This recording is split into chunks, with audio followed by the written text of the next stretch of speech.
जय श्री राम। जैसा कि हम जानते हैं 1 जनवरी 2023 से अंग्रेजी नववर्ष प्रारंभ होने जा रहा है। तो इस 2023 में 12 राशियों का वार्षिक फल क्या रहने जा रहा है, स्वास्थ्य, वैवाहिक, आर्थिक रूप से क्या क्या सक्सेस मिलने वाली है और किस प्रकार का इनका सीन रहेगा, वो आज हम चर्चा करेंगे। जब भी हम वार्षिक राशिफल की बात करते हैं तो हम गोचर को महत्व देते हैं। गोचर में कौन कौन से ग्रह के गोचर महत्वपूर्ण होते हैं? शनिदेव का गोचर, गुरुदेव बृहस्पति का गोचर, राहु और केतु का, इन 4 ग्रहों के गोचर को हम महत्व देते हैं। तो आज हम इन 12 राशियों के वार्षिक फल की जानकारी लेते हैं। तो स्वागत है आप सभी का आपके अपने YouTube चैनल एस्ट्रोलॉजर महर्षि जी में। यदि अभी तक आपने इस चैनल को सब्सक्राइब नहीं किया है तो प्लीज़ अपने इस चैनल को सब्सक्राइब करें और बेल आइकन पे प्रेस करें, जिससे आने वाली प्रत्येक नॉलेजफुल वीडियो की नोटिफिकेशन आपको मिलती रहे। तो आइए शुरू करते हैं। सबसे पहले हम देखते हैं मेष राशि को। मेष राशि या मेष लग्न का जो चार्ट होता है वो 1 नंबर से स्टार्ट होता है, यानी प्रथम भाव में 1 नंबर होगा, वो मेष लग्न का चार्ट माना जाता है। और बाय डिफ़ॉल्ट चंद्रमा आपका 1 नंबर राशि यानी मेष राशि में है तो आपकी राशि मेष मानी जाती है।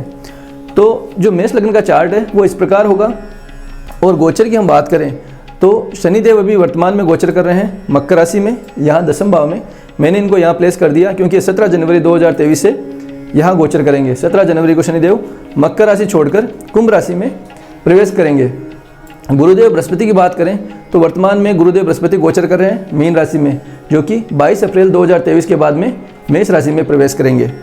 राहु की बात करें तो राहु मेष राशि में गोचर कर रहे हैं और केतु है तुला राशि में गोचर कर रहे हैं। इनका गोचर रहने वाला है अक्टूबर 2023 से। तो देखा जाए तो मोस्टली 8 महीने तक इनका गोचर इफेक्ट करेगा। सबसे पहले हम देखते हैं शनि ग्रह का गोचर। शनि मकर राशि को छोड़कर कुंभ राशि में प्रवेश करेंगे।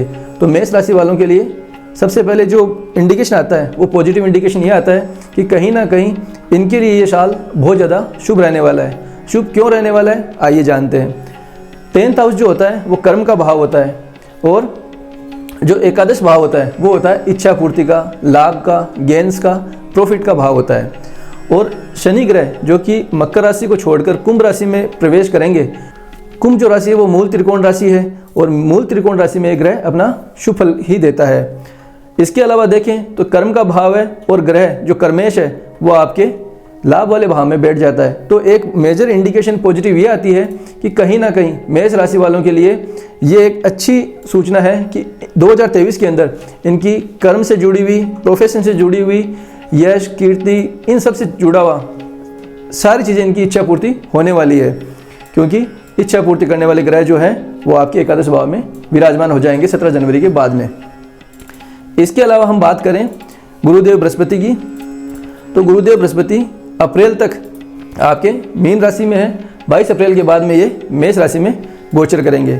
गुरुदेव बृहस्पति की जो दृष्टियाँ हैं वो अमृत तुल्य मानी गई है। तो इनकी जो दृष्टि होती है वो होती है 5, 7 और 9। वहीं शनि ग्रह की जो दृष्टि हम देखते हैं वो आती है 3, 7 और 10। तो शनि अपनी 10वीं दृष्टि से देख रहे हैं अष्टम भाव को और गुरुदेव अपनी 9th दृष्टि से देख रहे हैं अष्टम भाव को, जो कि यानी 17 जनवरी से लेकर 22 अप्रैल तक ये जो 8th हाउस डबल ट्रांजिट से इफेक्ट हो रहा है, प्रभाव में आ रहा है। तो कहीं ना कहीं एक ये इंडिकेशन आती है कि इस दौरान मेष राशि वाले जातकों के साथ कोई मेजर इवेंट जरूर घटित होगा और ये पॉजिटिव ही होगा। इसकी इंडिकेशन हमें कहाँ से मिलती है? क्योंकि गुरुदेव बृहस्पति की 9th एस्पेक्ट आ रही है, 9वीं दृष्टि जो आ रही है वो कहीं ना कहीं हमें संकेत देती है कि ये जो इवेंट होने वाला है इनके साथ में 17 जनवरी से 22 अप्रैल के बीच में, ये कहीं ना कहीं पॉजिटिव ही होगा।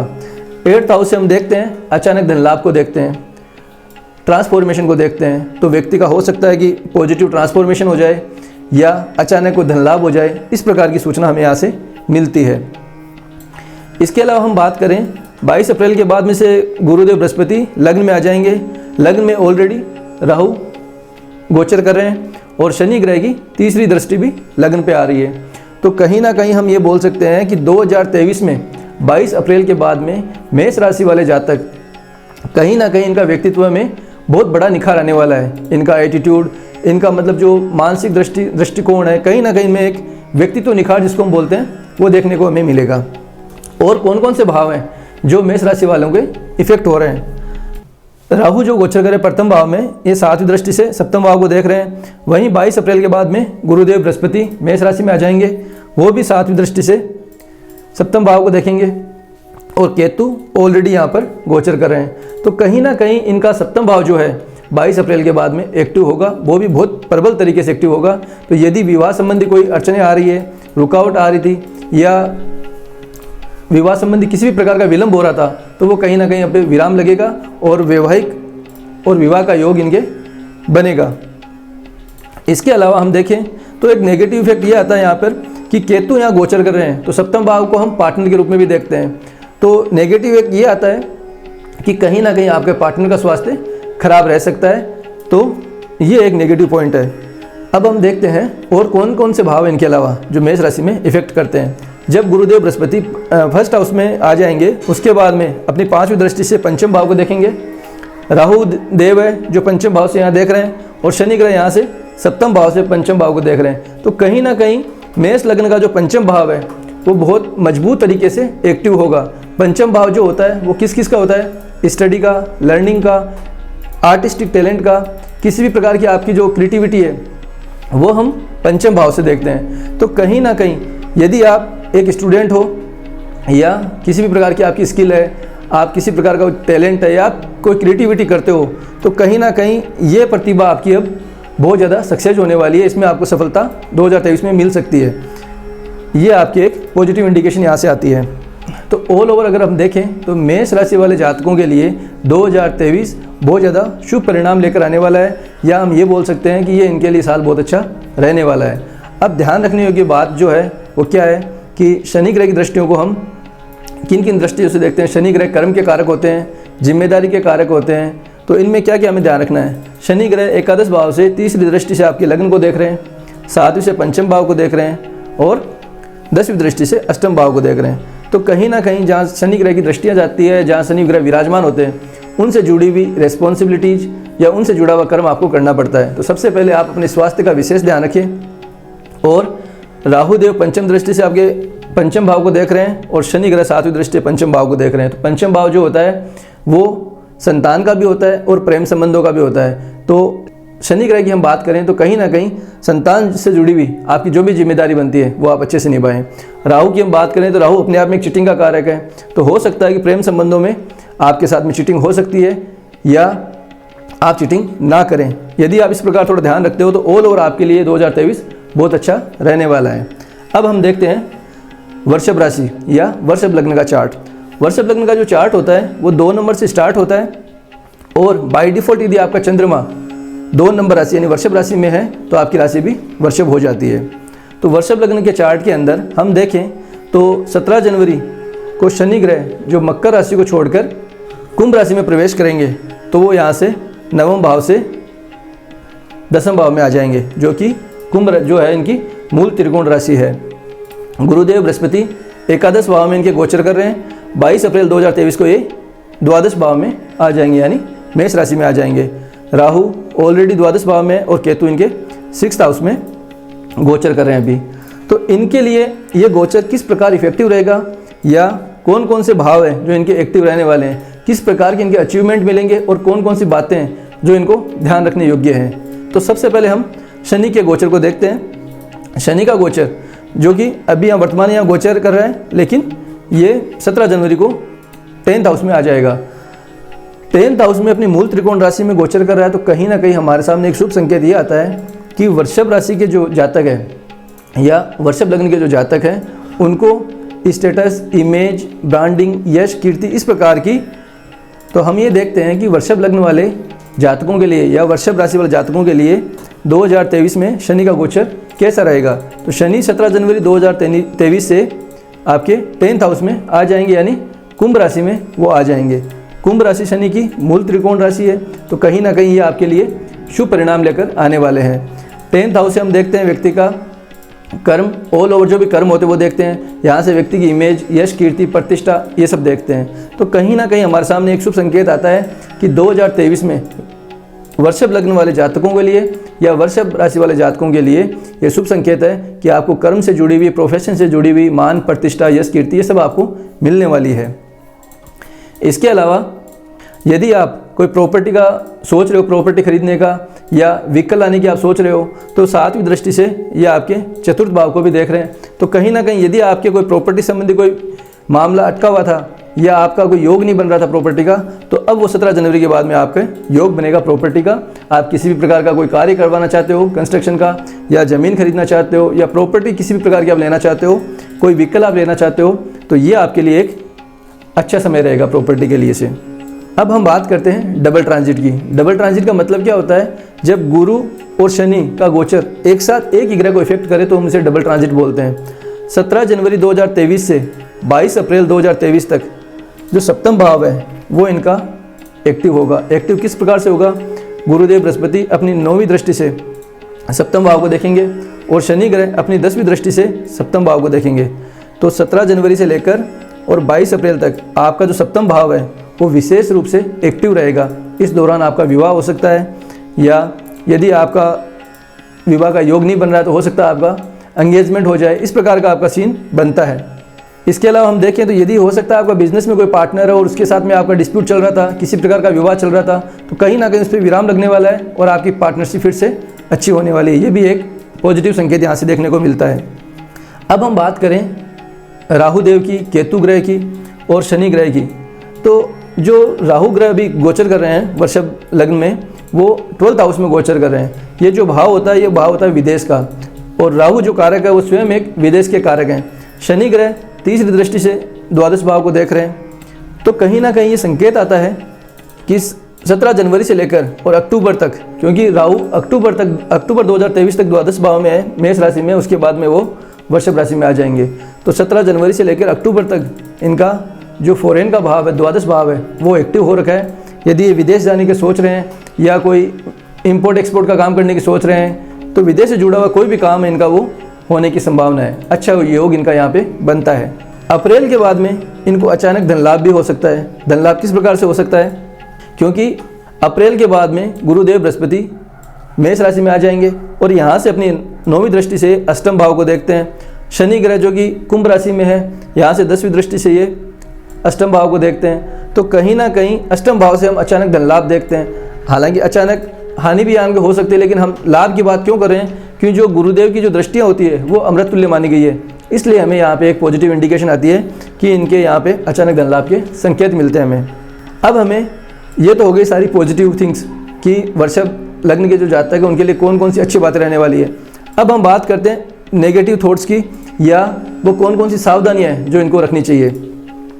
तो सबसे पहले हम बात करते हैं इन्वेस्टमेंट की, कि जब हम बात कर रहे थे प्रॉपर्टी खरीदने की तो हमें किस बात का ध्यान रखना है। वो ये है कि 7वीं दृष्टि से जब आप प्रॉपर्टी के भाव को शनि देख रहा है तो ये भाव एक्टिव हो रहा है।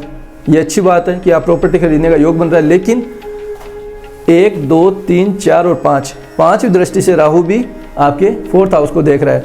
राहु अपने आप में एक चीटिंग का कारक है। तो आपको सावधानी ये रखनी है कि जब भी आप प्रॉपर्टी खरीदो तो हो सकता है कि आपके डॉक्यूमेंट संबंधी कोई चीटिंग हो जाए, तो इससे आपको सावधान रहना है, क्योंकि राहु देव जो है वो चीटिंग के भी कारक है। अब हम देखते हैं रेस्पॉन्सिबिलिटीज़। जब भी जिम्मेदारी की बात आती है, कर्म की बात आती है, तो वहाँ पे हम शनि ग्रह को देखते हैं। तो शनि ग्रह यहाँ गोचर कर रहे हैं 7वीं दृष्टि से आपके 4th हाउस को देख रहे हैं। 4th हाउस हम देखते हैं मदर से, और जहाँ 8% आप रह रहे हो वहाँ से, तो घर से जुड़ी हुई और माता से जुड़ी हुई जो भी आपकी जिम्मेदारियाँ बनती है वो आप अच्छे से निभाएं। इसके अलावा 10वीं दृष्टि से वो आपके सप्तम भाव को देखते हैं, तो आपके पार्टनर से जुड़ी हुई जो भी आपकी जिम्मेदारियां बनती है वो आप अच्छे से निभाएं। यदि आप इस प्रकार से दो चार बातों का विशेष ध्यान रखते हो तो ऑल ओवर 2023 आपके लिए बहुत अच्छा रहने वाला है और आपके लिए शुभ परिणाम ही लेके आएगा। अब हम बात करते हैं मिथुन लग्न की या मिथुन राशि की। मिथुन लग्न का चार्ट स्टार्ट होता है 3 नंबर से, और यह बाई डिफॉल्ट यदि चंद्रमा आपके 3 नंबर यानी मिथुन राशि में है तो वो आपकी राशि भी मिथुन बन जाती है। अब हम जब बात करते हैं गोचर की कि शनि ग्रह अभी कहाँ गोचर कर रहे हैं। शनि ग्रह वर्तमान में भी इनके मकर राशि में है, जो कि 17 जनवरी 2023 को कुंभ राशि में आ जाएंगे। तो मैंने यहाँ ऑलरेडी प्लेसमेंट 17 जनवरी की आप शनि ग्रह की प्लेसमेंट कर दी है। गुरु ग्रह जो कि अभी मीन राशि में है, जो 22 अप्रैल 2023 तक रहेंगे। इसके बाद में ये मेष राशि में आ जाएंगे 22 अप्रैल के बाद में। राहु एकादश भाव में गोचर कर रहे हैं मेष राशि में, और केतु पंचम भाव में तुला राशि में गोचर कर रहे हैं। अब मिथुन लग्न वाले जातकों के लिए क्या क्या ध्यान रखने योग्य बात है और कौन कौन से इनको अचीवमेंट होने वाले हैं, किस प्रकार की इनकी प्रॉब्लम शॉर्ट आउट होगी, वो हम जानते हैं। सबसे पहले इनके लिए जो अच्छी बात वो ये है कि जब शनि ग्रह यहाँ गोचर कर रहे थे, 8% भी गोचर मकर राशि में कर रहे हैं, तो 17 जनवरी तक जो इनको फाइनेंस, क्योंकि 7वीं दृष्टि से आपके सेकंड हाउस को देख रहे हैं, सेकंड हाउस होता है आपका धन का, सेविंग्स का, तो हो सकता है आपको आर्थिक रूप से परेशानी आई हो, आपकी किसी प्रकार की सेविंग ना हो पाई हो, तो वो सीन आपके अब क्लियर हो जाएगा। फाइनेंस रिगार्डिंग यदि आपकी कोई प्रॉब्लम थी, आर्थिक संबंधी कोई समस्या थी, तो उससे आपको अब निजात मिलने वाली है, वो आपके शॉर्ट आउट हो जाएगा 17 जनवरी के बाद में। फिर हम बात करें डबल ट्रांजिट की। डबल ट्रांजिट की बात कैसे करते हैं कि 22 अप्रैल तक गुरुदेव बृहस्पति जो कि मीन राशि में गोचर कर रहे हैं, 9वीं दृष्टि से वो 6th हाउस को देख रहे हैं। शनि ग्रह 17 जनवरी 2023 से कुंभ राशि में आ जाएंगे, यहाँ से ये अपनी 10वीं दृष्टि से 6th हाउस को देखेंगे। तो 6th हाउस 17 जनवरी से लेकर 22 अप्रैल तक डबल ट्रांजिट के दौरान एक्टिव रहेगा। 6th हाउस जो देखते हैं वो वैसे तो षड रिपु का होता है, काम, क्रोध, लोभ, मोह, मद, मत्सर्य। इसके अलावा रोग, रिपु, ऋण भी हम यहाँ से देखते हैं। इन सब के अलावा कंपटीशन भी हम यहाँ से देखते हैं। तो कहीं ना कहीं हम ये बोल सकते हैं कि यदि ये व्यक्ति एक स्टूडेंट है या किसी भी प्रकार का आपके जीवन में कंपटीशन चल रहा है, तो वो कहीं ना कहीं आप जीतने वाले हो, क्योंकि गुरुदेव बृहस्पति की दृष्टि, जैसा कि मैंने आपको बताया, इनकी जो दृष्टि होती है वो अमृत तुल्य मानी गई है।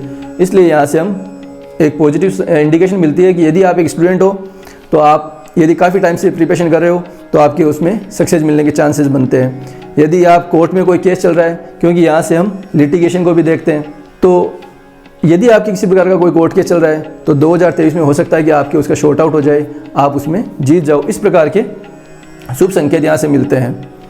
अब हम देखते हैं गुरुदेव बृहस्पति का गोचर, जो कि अभी वर्तमान में मीन राशि में है। 22 अप्रैल 2023 में ये 22 अप्रैल के बाद में ये मेष राशि में आ जाएंगे। तो जब कर्मेश यानी 10th हाउस का स्वामी आपके एकादश भाव में आ जाए, तो एक कहीं ना कहीं एक पॉजिटिव इंडिकेशन आती है। पॉजिटिव इंडिकेशन क्या आती है कि आपके कर्म से जुड़ी हुई सारी डिजायर फुलफिल होने वाली है, क्योंकि जो एकादश भाव होता है वो इच्छा पूर्ति का भाव होता है, वो गेंस का होता है, वो प्रॉफिट का होता है।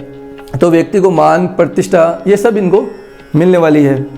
इसके अलावा हम देखें तो शनि ग्रह 7वीं दृष्टि से 3rd हाउस को देख रहे हैं, और राहु देव अपनी 5वीं दृष्टि से 3rd हाउस को देख रहे हैं। 3rd हाउस को हम देखते हैं किन किन चीज़ों से, नेटवर्किंग, मार्केटिंग, कम्युनिकेशन, इनिशियल जो भी आप न्यू स्टार्टअप आप अगर करना चाहो, पराक्रम का भाव होता है ये। तो यदि आप, क्योंकि शनि ग्रह यहाँ मूल त्रिकोण राशि में है, तो कहीं ना कहीं आपको ये शुभ परिणाम ही देंगे।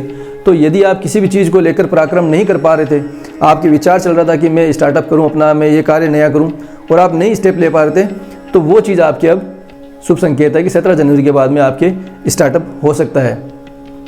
इसके अलावा आप सोशल मीडिया से जुड़ा हुआ कोई काम करते हो, तो उसमें भी आपके ये लाभ के संकेत है, क्योंकि 3rd हाउस जो होता है वो सोशल मीडिया का भी होता है, डॉक्यूमेंट्स का भी होता है, नेटवर्किंग का भी होता है, मार्केटिंग का भी होता है, कमीशन का भी एक भाव होता है। तो इनसे जुड़ा हुआ यदि आपका कोई भी कार्य है, तो 17 जनवरी के बाद में आपके मान के चलो कि आपके लिए वो पॉजिटिव रिजल्ट ही लेकर आएगा। अब हम बात करते हैं सप्तम भाव की।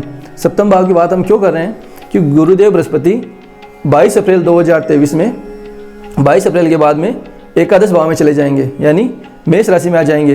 तो मेष राशि से अपनी 9वीं दृष्टि से सप्तम भाव को देखते हैं, और राहु जो है वो भी 9वीं दृष्टि से सप्तम भाव को देख रहा है। तो कहीं ना कहीं आपके सप्तम भाव फिर से एक्टिवेट हो रहा है, और हम ये बोल सकते हैं कि 22 अप्रैल के बाद में आपका विवाह का योग बन रहा है, या विवाह संबंधी जो भी आपकी रुकावटें थी उन पे विराम लगने वाला है, और आपके एक अच्छे विवाह का योग बनता है। अब हमें ये सारी हो गई अच्छी बातें। अब हमें किन किन बातों का ध्यान रखना है जिससे मिथुन लग्न वाले जातक 2023 में सब कुछ उनके साथ में अच्छा हो। ध्यान रखने योग्य जो बात है वो ये है कि शनि ग्रह जो कि कर्म के कारक है, डिसिप्लिन के कारक है, अनुशासन के कारक है, तो आपको किन किन चीज़ों में अनुशासन रखना है, कौन कौन सी बातों का ध्यान रखना है। 10वीं दृष्टि से शनि ग्रह आपके देख रहे हैं 6ठे भाव को। 6ठा भाव जो होता है रोग, रिपु, ऋण का भी होता है।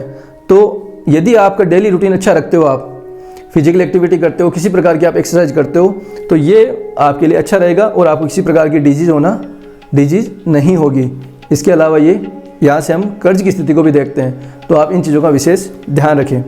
पंचम जो भाव होता है वो भाव होता है एंजॉय का, स्टडी का, प्रेम संबंधों का, संतान का, तो ये सब चीज़ें पंचम भाव से होती है। राहु इनको 7वीं दृष्टि से देख रहा है। तो विशेष जो ध्यान रखना है वो ये है कि आप ना तो किसी के साथ चीटिंग करें और ना अपने साथ में चीटिंग होने से सावधान रहें, क्योंकि राहु जो कारक होता है वो स्वयं एक चीटिंग का कारक है। तो ऑल ओवर हम देखें तो मिथुन लग्न वाले जातक हैं या मिथुन जो राशि है उनके लिए 2023 है ऑल ओवर अच्छी रहने वाली है। 2-4 बातें हैं जो उनको विशेष ध्यान रखनी है। इन बातों का यदि आप ध्यान रखते हो तो आपके लिए 2023 बहुत अच्छा परिणाम लेकर आएगा। तो इस प्रकार आज हमने मेष, वृषभ और मिथुन 3 राशियों को संक्षिप्त रूप में जाना कि इनके लिए 2023 किस प्रकार से रहने वाला है। स्वास्थ्य संबंधी, वैवाहिक संबंधी, आर्थिक दृष्टि से किस प्रकार इनको अचीवमेंट मिलने वाले हैं और किन किन बातों का इनको ध्यान रखना है। आगे हम नेक्स्ट वीडियो में जो अगली राशियाँ हैं कर्क, सिंह, कन्या, इनको हम देखेंगे। आशा करता हूँ ये वीडियो आपको पसंद आएगा, आप इसे लाइक भी करेंगे और शेयर भी करेंगे। तो आगे फिर मिलते हैं, तब तक के लिए जय श्री राम।